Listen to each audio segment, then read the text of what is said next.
Hey, cheers to you. It's daytime right now, so I'm drinking coffee, but cheers to you. 33 years. That's right, 33 years. This episode is going to last 33 years. No, really. MxPx, a band for 33 years. Thank you. Happy birthday to us. Let's just talk about it. I actually put together a little thing for a 30-year, and I put it out online. And I wanted to play that for you because it kind of just encapsulates how we got started. And I wanted to kind of tell that story anyway, and I'll add to it. But I wanted to just go ahead, and if you're on YouTube, you'll see the actual video that I'm going to play. If you're listening on audio, you'll hear it. So happy birthday to MxPx. Bremerton, Washington, summer, July 6th, 1992. That was the date. That is the date. And how we got together, how we got to our first show. Well, I'll just set it up. I don't know if this is in the video, but Tom was not in the band yet, so it was Andy Husted and Yuri and myself. But I had been playing with Andy, just Andy and me. He actually started playing guitar, learned to be in the band with me because I was like, I need a guitar player. I got these songs I'm writing. Let's go. Let's do this. So my friend Andy got roped into this whole band thing and started learning to play guitar. And we'd been playing together and realized we need a drummer. And so I called up my friend Eric, who I thought was a drummer at the time, Eric Buckham. He was not a drummer anymore. He moved over to guitar. So later on, we got him to play in the Cooties. But that's a different story for a different time. Eric's like, no, I don't play drums anymore, but I know a guy who does. His name's Yuri. I'm like, what kind of name is Yuri? And I didn't say that, but I probably was thinking that. So I call up Yuri and I'm like, hey, Yuri went to a different junior high than I did. I went to CK Junior High. He went to Ridgetop, and Tom actually went to Ridgetop as well. But Tom was a drummer. Funny thing, I almost could have got Tom in the band as the drummer from the get-go. Yuri was just starting out, really, really fresh, really green. And we set up a date. I go over to his house. Andy and I show up at his house on Ridgetop. He lived up on Ridgetop Boulevard. And we just jammed like for hours. And his mom brought us snacks in the basement. It was awesome. We're like, yes, this is the guy. This is our guy. His mom's bringing us snacks. Let's go. So that was the week before our first show, July 6th. And so now I'll play the video. And that's kind of, like things happen quick especially when you're young like that, it's things boom, boom, boom. So here's the video. This is 30 years, so it's a little out of date, but I'm talking about the past anyway. So the past hasn't changed last I heard. So here we go. 30 years. 30 years is special. 33 years. Now, I try not to look backward too much. Still looking forwards, but I think it is important to, just like stop and appreciate the little things along the way. And this is one of those things, just to like celebrate our birthday today. 30 years ago today, July 6th, 1992. I can remember it like it was yesterday, but it's today.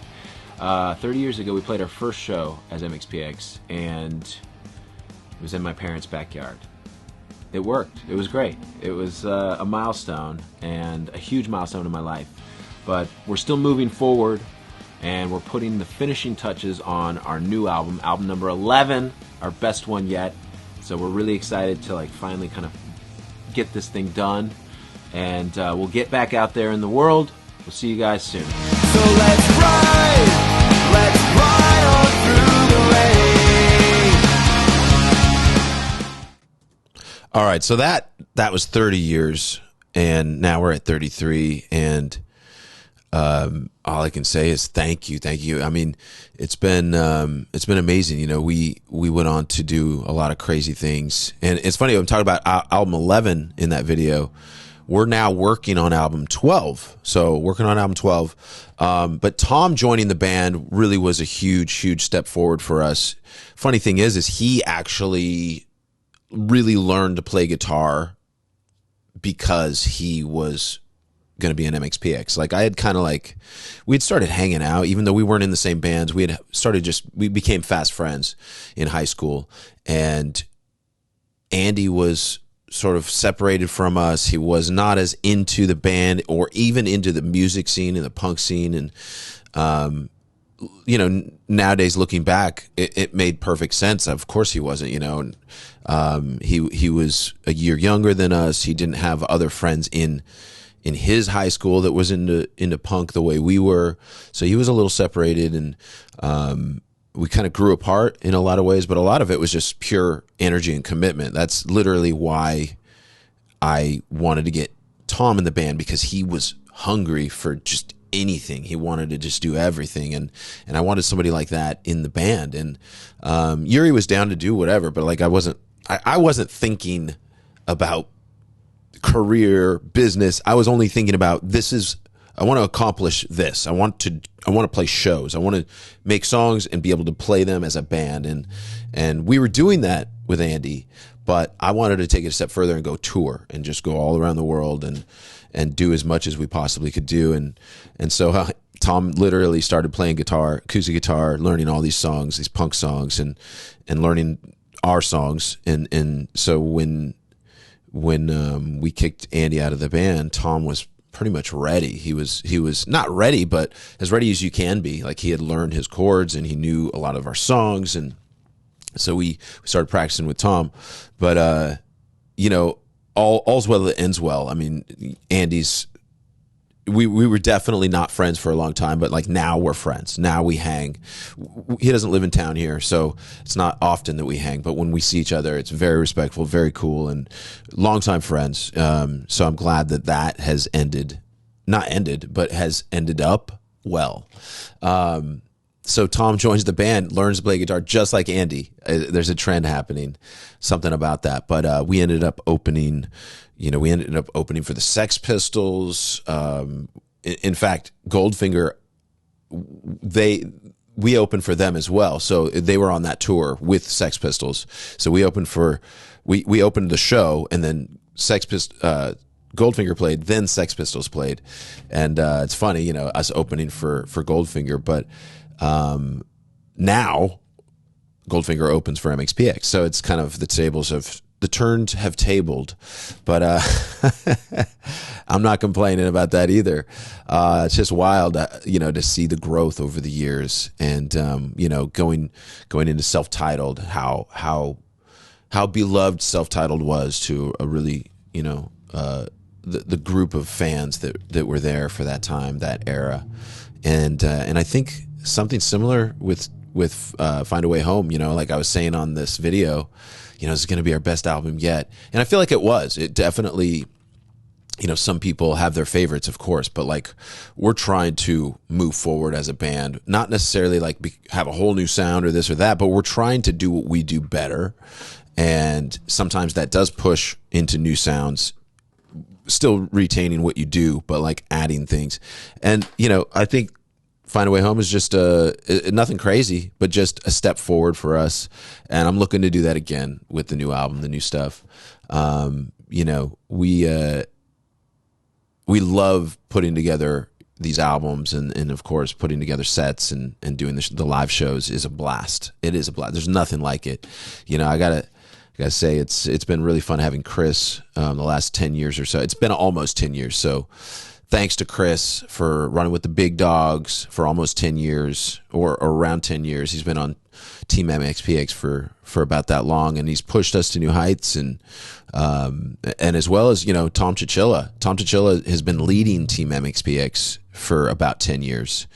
And he's really pushed us. He's been helping produce the albums. He's been, you know, really just leading the way on the future and what that could be, what that might be.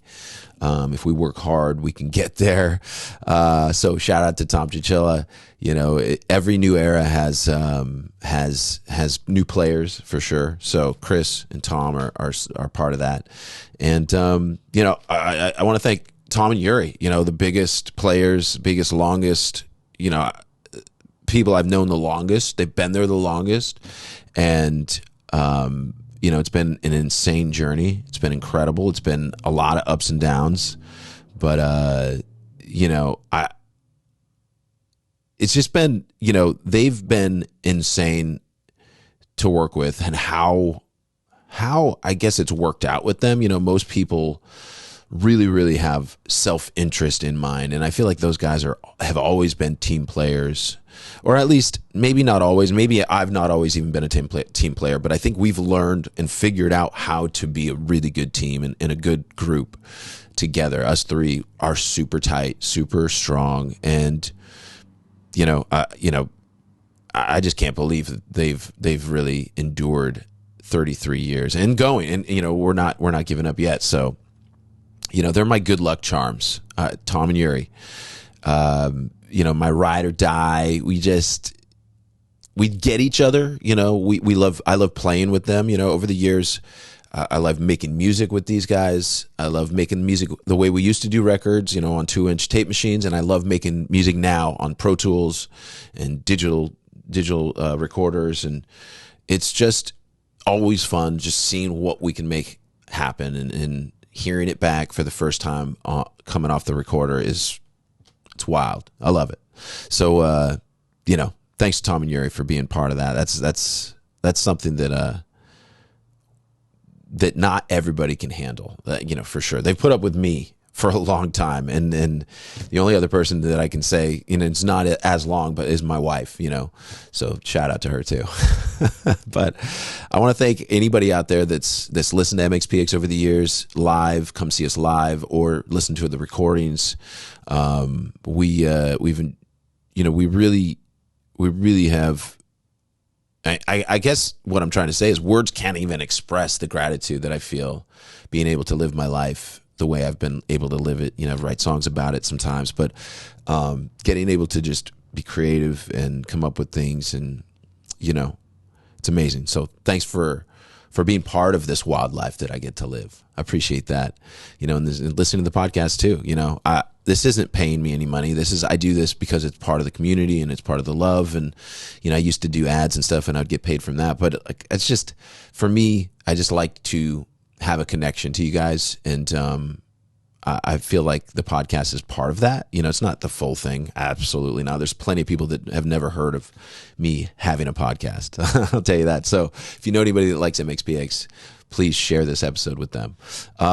So our first tour started 2 days after we graduated high school, and we graduated CK High School in Central Kitsap High School in Silverdale, Washington, which is the town next to Bremerton, Washington. But I lived in Bremerton, Washington, and went to school in Silverdale. So, we were off to the races after that. We graduated, we made a video for Want Ad the next day, and then the day after that, we drove to California, made a video, right away, pretty much. Went to Tim Mann's house from the band Focused. We had a network going because of Tooth and Nail bands, and we were on tour with Blenderhead, but along the way we would see other Tooth and Nail bands and play with them, and it was pretty cool to do that. So that was the summer of 1995, and I wrote a lot of songs for our third album, Life in General, on that tour. It was that first cross-country tour, summer of 95. Here we are living in here we are in 2025. Jeez. What I meant to say is, we did that cross-country tour in 1995, and here we are in 2025. A lot has changed. Some haven't, but, it's the future. Here we are. We're in the future, and I got to say, it's bright in some ways, dim in others. In some ways, I was young and naive when in 1995 thinking, well, in 30 years, the world's problems will be fixed because of technology, because of, people understanding common sense, and little did I know that's not going to be the case. So here we are fighting the good fight. Who knows if we can make it another 33 years, but I will die trying. And I appreciate all the love. I appreciate you guys listening to all the new stuff. That really is our heart and soul. We're trying to just continue to release songs that are worth listening to. So if you're out there and you see something new, just know that we poured our blood, sweat, and tears into it, and we didn't just let people tell us it was good. We let people tell us maybe it's not good. Maybe you should make it better. And I think that's partly why we've been successful in the last few years is a band that's been around 33 years has no business writing and releasing good music, but we're still doing it. In fact, I feel like we're doing even better. In fact, this is the latest 100. This song's good. Comes in 2 variants, blue and black. You can get them on MxPx.com. It's a split 7-inch with direct hit, so shout out to direct hit. But the new album's going to be better than this if you liked this, and I appreciate that. Thanks for listening. But that's just, I am driven to beat myself. I'm in competition with my former self. Oh, okay. You put out a Let's Ride, put out another give us another song that's going to break our hearts and make us love our lives and give us something to think about and talk about and cry about. I mean, that's why we listen to music. Not always why we listen to music, but I think those are the good songs when you really, really, when it connects to you. And it doesn't have to be a super serious song like Stay Up All Night, but sometimes those songs are great. I don't know what we got for this round. It's too early to tell. I've written a ton of songs, but now I feel like I finally know what direction we want to head in. And I don't know. I think more than that, it's just once you get warmed up, you can write a little better. I don't know if it's anything more than that. It's just like singing. When I'm in the studio, first couple takes, we're not keeping any of those takes. Even if the note is correct, whatever, my tone is not developed enough. So I need to develop the tone of my voice in order to give the correct performance on a song in the studio, even live as well. Sometimes live, you're on fire. Nothing can touch you. Your voice feels great. You can go to the top and the bottom of your register, no problem. Other nights you feel shaky. You try to hold it out and it breaks and it moves and wobbles. No matter what you do, you have the ability to sing well and to sing strong and to sing clean. But why isn't it happening? I don't know. Sometimes that's just lack of sleep, lack of water, lack of focus. You have stress. Stress does that to you. Maybe you're not a performer, but stress can maybe you're not a performer like I am, but stress can affect any kind of performance you might have. You know what I'm saying? So, all those factors I put into what I do, and unfortunately, sometimes you just can't. You can't fix something. You can't control everything, and voice is one of those things that you do your best, and you can hydrate, not drink as much coffee, lay off the smoke, whatever it is. Do that, warm up properly, get your blood pumping, get warm, don't be freezing, don't be cold. All these things do contribute, but honestly, I think your well-being and your mindset and your focus and your stress levels do affect your vocal almost more than anything. If you're not stressed and you're not warmed up, you're going to start singing, you're going to be fine. It's going to sound maybe not as strong as it will in 5 minutes. But if you're stressed and you warm up and you're tired, your vocal cords are tired, raw, sore, it doesn't matter how much you warm up, you're going to have a hard time hitting the right notes. You're going to have it. So all these things apply to anything in life. You can use this in almost anything. Its stress levels affect your performance. Welcome to my TED Talk. All right. You guys, I appreciate you. Thank you so much. MxPx.com. We got merch. We got summer merch. We have steak seasoning, which I've actually used about this much of my steak seasoning at home. I've used it quite a few times already this summer. Loving it. Loving the spatula. Loving the tongs. I was like, what is the word for tong? Tong. It's not getting grabbers. Grabbers? No. Tongs. We have these tongs. have MxPx on the side. They're awesome, but they're just these big metal things. They look like something from like a movie, some sort of like medieval torture device, but I like them. All that stuff you can get at MxPx.com. You can get an apron. We got an apron for you, for the guys that don't want to mess up their nice shirt. We've got Hawaiian shirts. We've got swim trunks. People are asking about the swim trunks and how they fit. I think they fit just perfectly. Like if you wear medium, get a medium. If you like them a little baggy, get a large. But if you like them to just fit normal, I wear a medium and I fit medium. I would say they do not fit large. So like if you're big, get them big. But yeah, they are great quality, and they have a zipper on the side. You can put your like hotel key in there, your keys, whatever, anything waterproof if you're going swimming. Because that's what they are. They're actually swim trunks. They're board shorts. I don't think I have them here, or else I would show you. But anyway, you guys, thank you. Let's get to a couple voicemails, and I appreciate you. It's been we got a lot going on. MxPx is playing with the Ataris coming up Friday, September 26th, Bend, Oregon at Century Center. That's an outdoor show at the venue. And then Saturday, September 27th, Boise, Idaho, Treefort Music Hall. Going to be an awesome show. Can't wait. Shout out to Jake. What up? Although he wasn't there when we booked the show, apparently. But kind of a weird world coming together. That is an inside thing, I guess, with our teams. But we're also coming to Quebec City on October 24th at Théâtre Capitole.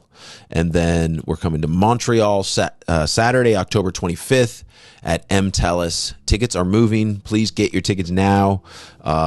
Summer's going to be over before you know it. So we will see you guys September in Washington, or not Washington, but September in Oregon and Idaho. And then Quebec in October. And stay tuned for what else we might be doing next. I'm really just focused, personally, I'm focused on band practice, man. It's been so much fun lately, just kind of working through a couple new songs here and there. We don't have our mix got all messed up recently, so we need to get that going again. And then eventually we'll get back on some live streams as well. So we appreciate you guys so much. All right. Let's get to a couple voicemails, and then I'll let you guys celebrate the rest of the time by listening to MxPx the rest of the week. All right? All right. Here we go. Hey, Mike. This is Josh Jones. I'm calling to talk to you really quick about, backstory, I guess. I just got back, and I'm burning through the podcast, trying to catch up to where you are right now. And I'm on the Outdoor Vibes one, and I guess something happened in the world of politics. Said to call in, and if there was anything you want to talk about. And actually, there is, and I've been, holding my tongue about it, not trying to say anything too much about what has happened. But there's something that's pretty significant that came out recently from the current administration that affects people in all branches of the military.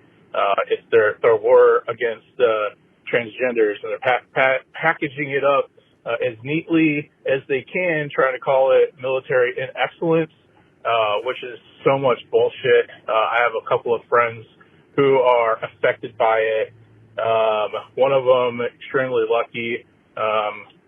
They're at the end of their career, so they're going to be able to just get out just fine. But there are a lot of other people who are deeply affected by it. And if you just look it up, or there's videos and stories, there are people in pretty high ranking jobs, all the way down to people, right out of whatever boot camp and whatever branch they're in, that could potentially, depending on what the Supreme Court does, could be processed out pretty recently, and they're all capable, and it's just a little ridiculous.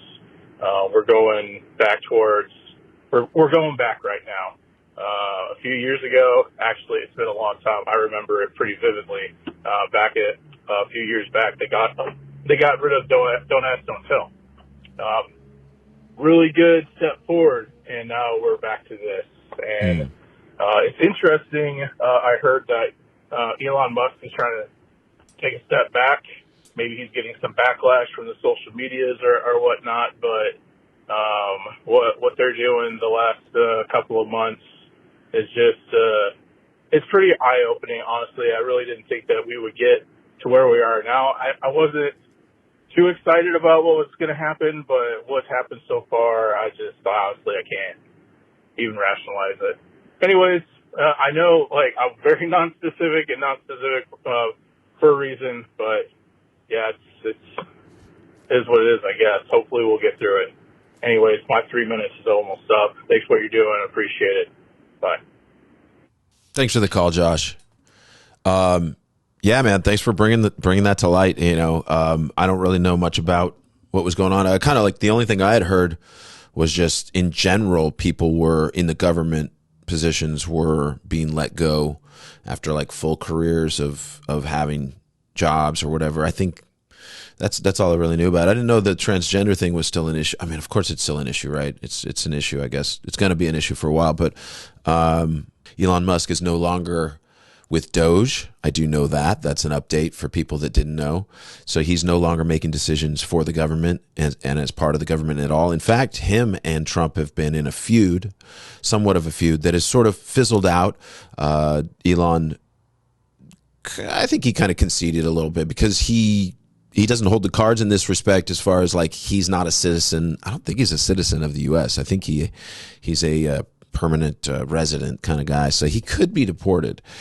It is kind of an interesting situation where, you know, Trump's like, oh, maybe we'll take away all those government contracts from, you know, SpaceX and other things, Tesla. And then, of course, Elon's like, maybe we'll take away the rocket ship and the spacecraft that you need for your astronauts. So, I mean, it's like this little kid, like, I have a toy and you have a toy. And it's like, oh, my God. So, Josh, yes, there are thousands of things to be frustrated about, I think, and you named one of them. I appreciate you doing that and bringing it to light. All right. Hey, Mike, how are you? Gene Everett from the New York City area. Hope all is well. Been loving the podcast. Can't believe it's been since 2012, I think. Man, time flies. But anyway, I had a random question/memory. Warped Tour 2014. In Hartford, Connecticut, I saw you in the acoustic tent. I missed the Long Island show in New York, but it happened to be the day after the final original Ramone had passed on. And you played, I believe, 2 Ramone songs, but at least one. And it was just magic. It really felt like being at the hype, the emotions were really like being at like a full show. It was just really special. And I remember a song that you had said was new. You're not sure what you're going to do with it. I actually stopped recording because in my head, I thought it was rude to record something unreleased and you might be like, hey man, that's kind of lame. You know, what are you going to throw that on YouTube? So I stopped recording and I regret it because it hasn't been released. And I thought it was such a good song.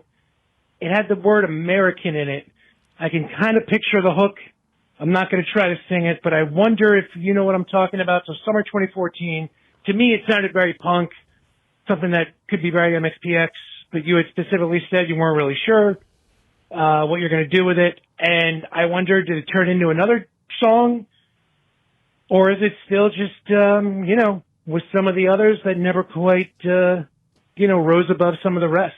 Mm-hmm. I thought it sounded rad, and yeah, I'd love to hear a little bit about it. I had the word American in it for sure, and you were playing it on the summer Warped Tour acoustic tent. Love you, buddy. Later. I appreciate it, man. Thank you. I do remember that. I remember that little run I did. I did some acoustic shows. I was riding on Kevin Lyman's bus and just hanging. It was great, actually. It was cool.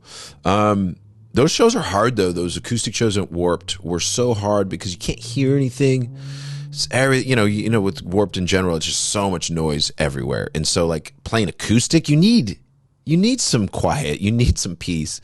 It ain't happening. So I did a lot of songs that were just bashers, what I call bashers. and you just bash out the chords as loud as you can and then sing over that, you know. So that's probably why I did American Daydream, which is the song you were probably searching for. And no, we never released that yet. I didn't, you know, at the time we weren't like working on a new record. I was like, maybe you're going to work on a solo record. And I think I wrote that as a solo song, a Mike Herrera song. And it's from the same time frame as Lights Out, which I released as a Mike Herrera song. And so if you haven't heard that, Gene, go check that out. It's called Lights Out, and just search my name on whatever you listen to, you know, on Spotify or Apple Music or whatever, Mike Herrera. And you'll find Lights Out. I haven't really released many songs, a few, and a lot of them are just acoustic versions of live stuff or whatever. But that one's on there. And American Daydream, you know, it just kind of fell through the cracks. There's no real reason it didn't make a record. I think it was just pure timing. I think when I write, I'll usually write a couple songs, and some of them I just don't end up keeping, or I just don't end up continuing with, because when I start writing again, it's so many months later, or, you know, usually months later. I'm on to something new. And so I think that's what happened with American Daydream. But I have a demo of it. I don't think it's a bad song. I think it's actually worth maybe I'll pull it out. I don't know. Should I pull it out, Gene? I'll give it a chance. I mean, it is what it is. If it's a good enough song to make a record or to like be recorded, then it'll get there. And I'll put it in the song pool, right? The Gene pool. How about that? It'll be in the new Gene pool. I'll recheck it out. From time to time, you do pull out an old idea that never made it, but usually that's an idea that never actually even got finished, like a piece, like a part, like, oh, that part, I'm gonna finish that, you know. But with this would be a song that I just never. I mean, in your case, you heard it live. I played it live. I probably played it at a few private parties. You know, around those times, I was doing a lot of flying around and playing house parties, doing shows, and it was fun. It was great to do, and I could throw in unreleased songs and do stuff that I was working on and see how people reacted to it. And obviously, you really liked the song. There was a visceral reaction to it, some sort of connection to what I was saying, how I was saying it, how I was performing it. So that says something. That tells me something, and I want to listen to that a little bit. I want to listen to the ramifications of what that might mean. Maybe it's a better song than I give it credit for. So, you know, in case it comes about, people, the song is called American Daydream. And I know there's a few others that know about the song and have asked about the song. And so there it is. It's a song I wrote around 2014, and I just never released it. We never even worked it out with MxPx. It's just acoustic. It's just an acoustic song for the most part is when I played it. I think I tried to record it like a solo record, like I said, but just demos. Yeah. Awesome call. All right, let's do one more. Hey, what's going on, Mike? Gabe in Frisco, Texas. Second-time caller. Hey, man, I know everybody talks about Tooth and Nail and everything, and something that just came up for me, that one of the coolest bands on that record label was the Dingies. They were about as legitimate as it gets. So I was wondering if you have any stories with them, Peg Leg, and would you ever have him on the show? I think he'd be a great guest. I think people would really enjoy it. Fucking good band. Thanks, man. What up, Dave?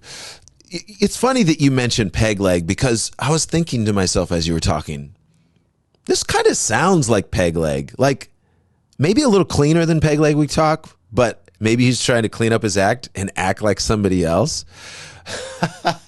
But then you said, would you have him on the show ever? Which is funny because he's got my number, for one, and two, he's been on the show 2 times. So yes, go listen to those episodes, Dave. He's been on the show. We've talked to the first, I can't tell you where that is, but you can search it very easily with Google or whatever, and you will find the episode and you can listen to it. Peg Leg's great. The Dingies are great. We've got so many stories, at least a couple stories, but one of the best, really the best story is MxPx showed up at a Dingies party and they were playing and we were just hanging out. This was early days, and we grabbed their instruments and they let us play on their instruments, and we just had a nice little party show, house show. Probably I would say 1996, 7, somewhere in there. And we were friends ever since. And Peg Leg's a great guy. And man, those guys live a crazy life, a crazy life. And I appreciate what they do. And that, yeah, they caught lightning in a bottle with that first release, that first album on Tooth and Nail, and it really left its mark on the punk scene. And so I appreciate the Dingies. All right, you guys. Speaking of I appreciate you guys for listening. MxPx, of course. Any of my bands. Tumbledown. If you haven't heard Tumbledown, go check out Tumbledown. It's anywhere you stream your music. Go find it. But there are a couple different Tumbledowns, so you have to be careful you don't go on the wrong one, or else you'll be like, these guys suck. Like, what is wrong with Mike? What happened? No. Check out the right Tumbledown. So we have a self-titled, our first album is self-titled. Our second album is called Empty Bottle.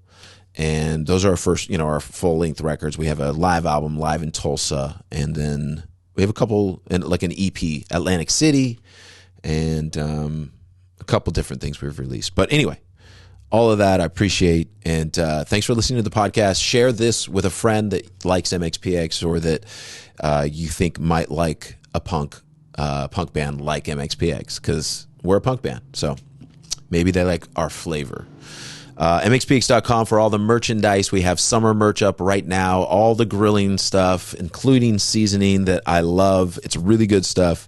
It's not anything crazy. It's just gonna season up your steaks just right. And if you're a vegetarian, try it on a mushroom, like a giant mushroom or something. All right. Before we go, shout out to Bob McKnight for producing. I appreciate you. That's it for me. That's all I got. Until next time, MxPx, we're still rolling strong, and we appreciate you. We'll see you guys out in Bend, Oregon. We'll see you out in Boise, Idaho. We'll see you out in Quebec City, Montreal. And who knows what's next, all right? All right, peace.